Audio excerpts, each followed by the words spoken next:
Fourth grade, you might notice that the next chapter, called The Next Hour or So, is a really long one. So we're actually going to take 2 days to read this chapter. The next hour or so. We were soaking wet and getting colder by the minute. Already water had risen 2 or 3 inches in the shower. I knew we couldn't stay there much longer. Ryan needed dry clothes. I had to find Mom. Listen, Arthur said, now that things had quieted a little. Do you hear that water running? I'd be hearing it too. Water gurgling and splashing onto the cement floor.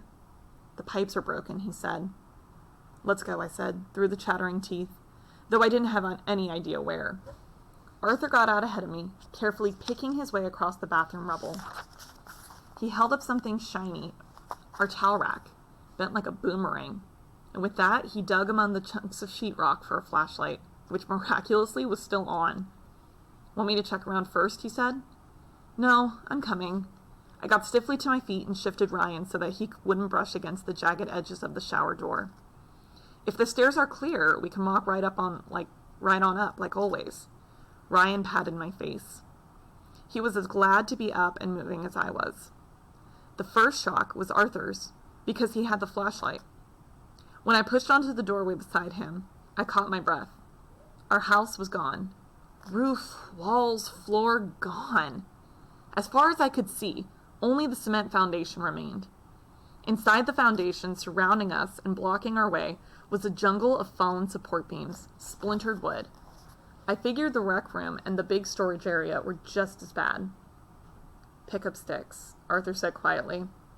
I couldn't speak. I could just stand there, letting the horrible truth soak in. Our furniture, clothes, books were haphazardly mixed into the wreckage.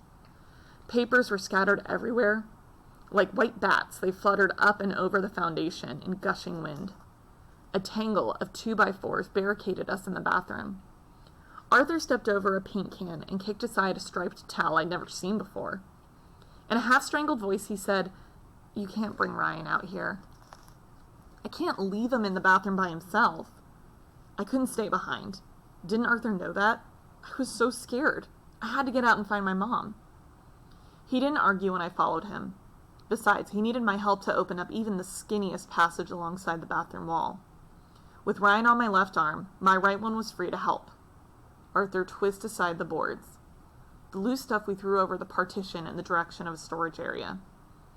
We hadn't cleared 3 feet towards the stairs before we knew we'd gone as far as we could in that direction. Dad's rocker lounger was wedged into the basement hallway ahead of us, buried under a ton of stuff. Somebody's camper shell rested on top of it all. I can't budge it, Arthur groaned after several tries at moving the camper top. I slumped against the wall, totally discouraged. The stairs are buried too, I said. They'd have to be. Arthur climbed up to the arm of Dad's chair. He covered the west foundation from one end to the other with light. Gosh, Dan, look at that.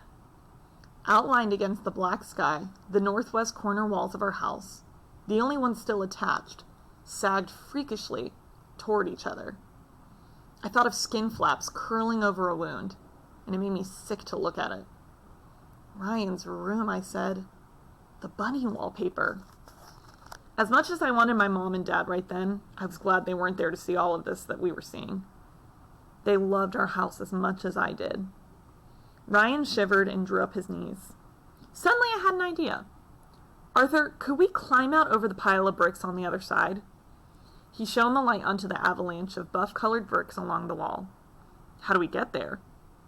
Just then, a low, moaning sound raised hackles on the back of my neck. Arthur jumped off the chair and we froze. The noise rumbled into a crescendo right over our heads, making us jump when it crashed. Thunder. Oh, my lord, it was only thunder. Take Ryan a minute, I said, recovering enough to trade him for the flashlight. I'll be right back. I left them at the bathroom door and snaked my way alongside the hallway, heading north, ducking and burrowing under the debris when I had to. If I could only just get to that brick pile. Glass crushed underfoot with every step, and I kept getting snagged by things I couldn't see. Once I fell and dropped the flashlight in the water. I scraped myself good trying to get it. The biggest hurdle was massive wet carpeting, gold shag from our living room, or the upstairs hall, I pushed against it. It was too soggy, too heavy. I'd have to crawl over. Ow! Ouch! I cried as something gouged me in the leg. Are you okay? Arthur yelled. I'm okay, I answered back. Glad he couldn't see my face. My jeans were ripped, and I was bleeding. But the wound wasn't mortal, as Arthur would say. I kicked viciously at the board with the ugly nails sticking out. How in the world would we get Ryan out without hurting him? The basement was a stupid obstacle course, a death trap. I stood there a minute, breathing hard but wondering what to do next. It was raining again, and I was shaking from the cold, being so scared. The tops of my hands stung with scrapes, and blood trickled down my leg. Were we trapped? Of course there was always the bathroom, standing on the toilet on the outside wall, but we could probably help each other out. But what about Ryan? Could we hoist him up or something? In the lightning that tore across the sky every few minutes, I could see the clouds were still low and boiling. I didn't know if we'd be safe anywhere, even when we got out. I just wanted my mom and my dad so much, and I wanted Minerva.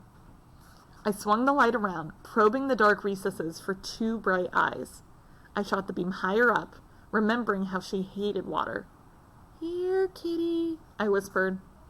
I tried using my high kitty calling voice, but my throat closed off. In my heart, I knew it was no use. She was gone. No way could a lightweight like Minerva survive a tornado. I slid down my heels, pushing my face into the wet carpet. I don't know what to do. Hot tears squeezed out of my eyes. What in the world was I supposed to do? From somewhere came the wail of sirens dipping in and out of the wind. At first, the sound made me feel worse than ever. Death, fire, oh, God help us. Then my head jerked up. Sirens! That meant that people were alive out there. Someone was coming to help. Were they police cars? Ambulances? I can't give up now. Dan, what are you doing? Arthur called, and I remembered I'd left him in the dark. I think I could smell gas. I straightened, sniffed. My nose was too clogged up. I couldn't smell anything. I sniffed again. With gas escaping, we could have an explosion. We could be gassed just by breathing. Whirling around, I snagged my other leg, but I didn't stop. I just went crashing back to where Arthur and Ryan were waiting. We can't get through, I said with a fresh panic. Can you smell gas? I can't tell, but there'll be gas leaking out of if water is, right? Ryan was stiffening and throwing his head back, going, The crying would start any second. He's blue, Arthur said, jouncing him up and down. Can we find anything to wrap him in? That, on top of everything else. My mind was threshing so bad I just couldn't think straight. Wah! Ryan cried. All of a sudden, I remembered the stack of towels Mom kept under the sink. I could wrap him in one of those. I pushed back Arthur, knelt, wrenched the cupboard open enough to reach one hand in, and I pulled out a towel. It's dry! I yelled, thrilled to have something right. We couldn't lay Ryan down on the countertop, which was covered in broken mirror, so Arthur sat on the toilet seat and held him. I left his undershirt on, but worked his wet diaper off and over his hips. Then, with Arthur's help, I got the towel wrapped around him twice. I held him close, rocking and shushing him the way I'd seen Mom do. He snuggled into my chest. He didn't know it, but he was warming me just as much as I was warming him. In the meantime, Arthur was doing the thinking for all of us. Hey, I've got an idea, he said. I've never got to hear what it was. Just then, a light appeared overhead, bobbing up and down with someone's steps. Coming closer, the light swept over our heads across the west foundation onto the sagging walls. Help! Arthur yelled at once, too close to Ryan's ear, and the baby screamed. We're down here! He yelled again. Arthur? Dear God, is that you? Hope shot through me like an electric charge. Arthur was jumping up and down. Mama? It's me! Stacy! Arthur shot the light straight up into the sky, waving around a second, like a beacon. Seconds later, Stacy was looking down on us from above, and we were lighting up each other's faces, which didn't need lighting up at all. We would have glowed in the dark. We were so glad to see each other. Where's Mama? Is she okay? What about everyone's okay now that I found you? For the first time, Arthur burst into tears. Big sobs racked his body. He couldn't have held him back if he tried. "We were so worried," Stacy said, half sobbing herself.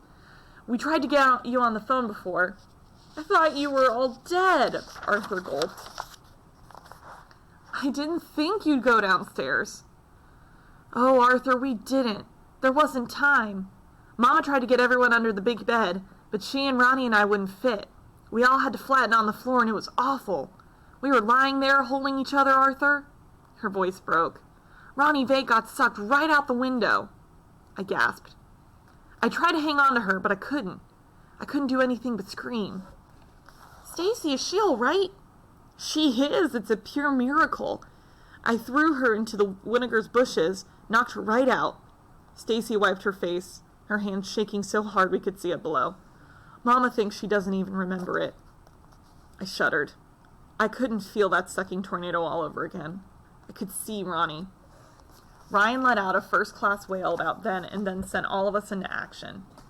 Stacy leaned over the foundation and spotted the toilet tank with her big flashlight. "Listen, Dan," she said, gulping hard. "Can you climb up on that John with Ryan?" I nodded.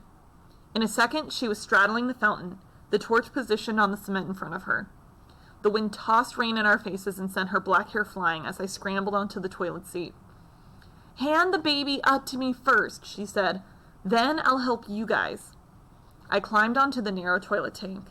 Bracing myself against the wall, with Stacy holding onto the neck of my t-shirt, I managed to take Ryan when Arthur lifted him up to me. I had to grab a hold of Stacy's leg once to keep from toppling over, but we got the job done. Right away, she rewrapped him. "Poor little guy," she crooned. "He's practically naked, isn't he?" A few minutes later, Arthur and I were climbing all over the stuff in the laundry room, with Stacy directing us. The window there had blown out clean as a whistle, frame and all, and in the washing machine gave us something to stand on. In no time we were at ground level, shining our lights over the unbelievable rubble. Our yard looked like a World War II battlefield. Next to the flattened garage, Dad's prized white Corvette lay on its top like a discarded Matchbox toy. Somewhere under the trash heap, I knew, was my bike. My beloved 10-speed racer. When I saw our big maple tree, uprooted and stripped clean, lying on the ground, I really hit rock bottom. Hooked on the branch was the scrap of lavender cloth. I guess seeing the top half of Grandma's birthday dress snapping and twisting in the wind made me sadder than anything. It was like seeing unfinished dreams, I guess. "The whole neighborhood's gone," Stacy said, flashing onto the scrambled walls of the house next door, then onto the section of the roof lying across the driveway. Wreckage was scattered in every direction as far as we could see. Stacy handed me a torch so she could snap her dad's big denim jacket around Ryan. "Stacy, I have to find my mom," I blurted out suddenly. "What do you mean? Don't you know where she is? I thought you were home alone tending Ryan." I could feel the corners of my mouth pulling down. I turned away so Arthur had to tell her for me. When he finished, he asked Stacy if she could take Ryan to the house so the two of us could go look for Mom. "Arthur," she exclaimed, "we don't have a house anymore." His jaw dropped. "We don't? All that's left is a few walls. The whole neighborhood looks like this." It was Arthur's turn to be speechless. I know how sick it sounds, but somehow hearing such bad news made me feel better. We were all in the same boat. We were all homeless. Slowly, we began picking our way towards the street. "Where's Mama now?" Arthur asked. Patrol cars were down at the end of the block right after the tornado, loading people up. We took the kids down there. I begged her to let me come to Dan's and look for you. She said if I found you, we should get out fast any way we could. It's too dangerous to stay here. I stopped right in front of her. "I am not leaving without my mom." "Of course not, Dan. We'll find her. You'll see." By then, Stacy had her arm around me, giving me a squeeze that made me want to cry all over again. "I'll bet she's waiting for you at the storm at Smiley's right now." A blast of wind plastered my wet clothes to my body, triggering a bad case of the shakes. I prayed to God that she was right. And now we are halfway through the chapter. We'll finish the other half tomorrow.